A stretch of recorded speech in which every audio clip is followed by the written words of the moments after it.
Azerbaijan has been fuming as India, along with France and Greece, joined hands with Armenia amid tensions over Nagorno-Karabakh.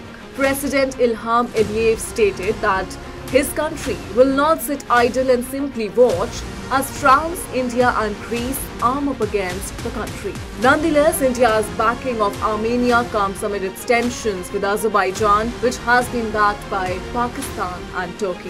While Armenia wants India to use its good office to influence Azerbaijan leadership to end hostility along its border with Armenia, Azerbaijan's president has been miffed with India, France and Greece's deal with Armenia in the wake of the country's support by inking an arms deal. Armenia fervently desires India to balance the fractured geopolitical situation in the South Caucasus that has witnessed regional power rivalry, conflict over territory and war as well. The country firmly believes that Prime Minister Narendra Modi's international stature can balance the situation in the South Caucasus. Over the years, Armenia has become a strong ally of India, emerging as one of the biggest importers of Indian weapons. Some also believe that Armenia has developed an interest in BrahMos missiles and Israel-India's co-developed medium-range surface-to-air missiles. It must be noted that the Islamic Triad of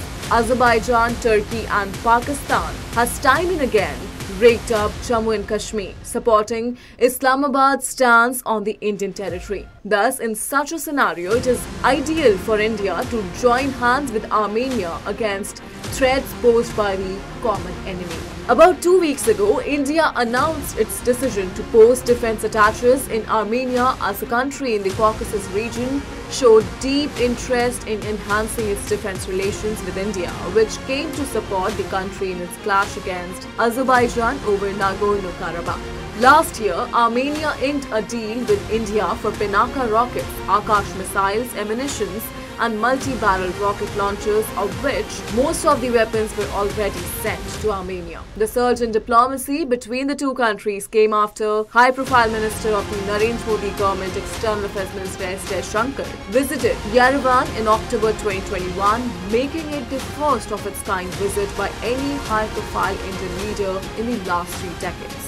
Armenia further believes that since India has strong strategic bonds with 3 of the important powers, Russia, Israel and Iran, who have stakes in the South Caucasus, New Delhi can persuade these 3 countries not to antagonize Armenia and provide direct or indirect support to Azerbaijan that has tormented Armenia in the last few decades.